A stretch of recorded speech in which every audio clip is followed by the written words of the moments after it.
Kita sering banget kan dengar istilah mazhab sama aliran sesat. Tapi jujur deh, kadang masih suka bingung. Sebenarnya apa sih beda utamanya? Nah, di bahasan kali ini kita akan coba bedah tuntas biar semuanya jadi jelas. Mazhab, aliran, sekte, wah, istilah-istilah ini kadang bikin pusing ya. Sering ketuker-tuker. Yuk kita lurusin bareng-bareng benang tusutnya biar kita nggak bingung lagi.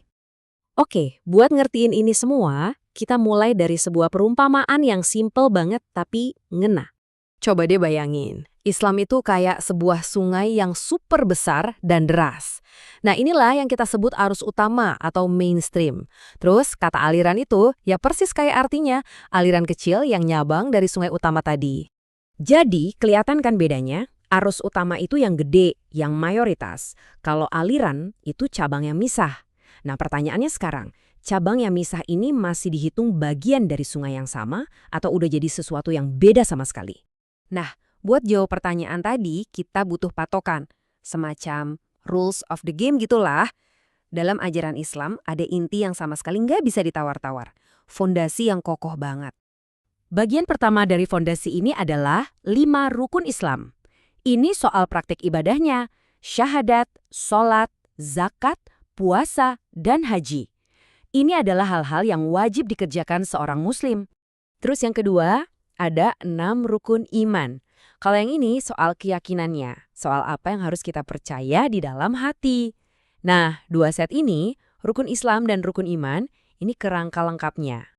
Gabungan keduanya ini, 5 pilar ibadah dan 6 pilar keyakinan, kita bisa bayangin kayak sebuah koridor. Selama satu kelompok masih jalan di dalam koridor ini, masih ngakuin dan ngelakuin semua fondasi tadi, ya mereka masih dianggap bagian dari Islam. Oke, kalau koridor itu batasannya. Terus mazhab itu apa dong?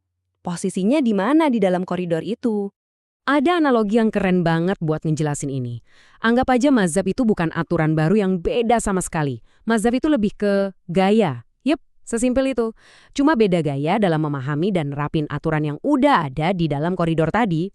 Contohnya nih, 4 mazhab yang paling utama. Masing-masing punya pendekatan yang khas. Ada yang lebih condong ke logika, ada yang patokannya praktik orang Madinah zaman dulu. Macam-macam deh. Tapi yang paling penting apa? Mereka semua tanpa terkecuali mainnya di dalam koridor yang sama. Koridor 5 rukun Islam dan 6 rukun iman. Terus, gimana kalau ada kelompok yang nekat melangkah keluar dari koridor itu? Nah, disinilah kita masuk ke definisi dari sebuah aliran sesat. Jadi, apa sih tanda-tandanya? Apa red flag-nya kalau sebuah kelompok itu udah bukan lagi beda gaya, tapi benar-benar menyimpang dari ajaran pokok? Jawabannya ada di fondasinya. Ketika sebuah kelompok mulai merusak fondasi dari koridor itu sendiri. Contoh paling jelas misalnya, mereka ngaku-ngaku ada nabi baru setelah Nabi Muhammad. Wah, itu kan langsung nabrak rukun iman ya kan?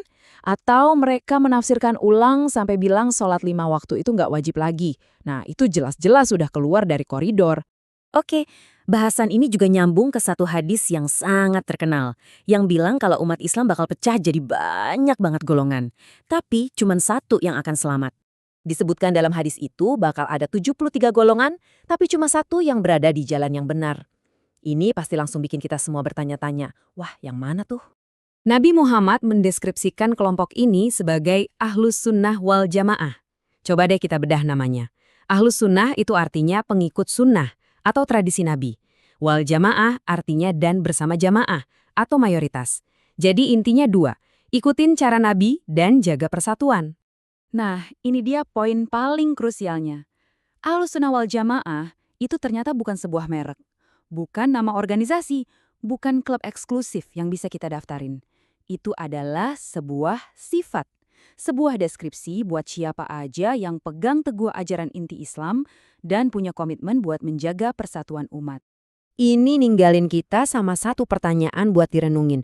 Kalau inti ajarannya sendiri itu super menekankan persatuan, pertanyaan pentingnya mungkin bukan siapa yang paling benar, tapi lebih ke apakah sikap dan tindakan kita sehari-hari lebih fokus mencari kesamaan untuk menyatukan atau justru malah sibuk mencari-cari perbedaan yang memecah belah.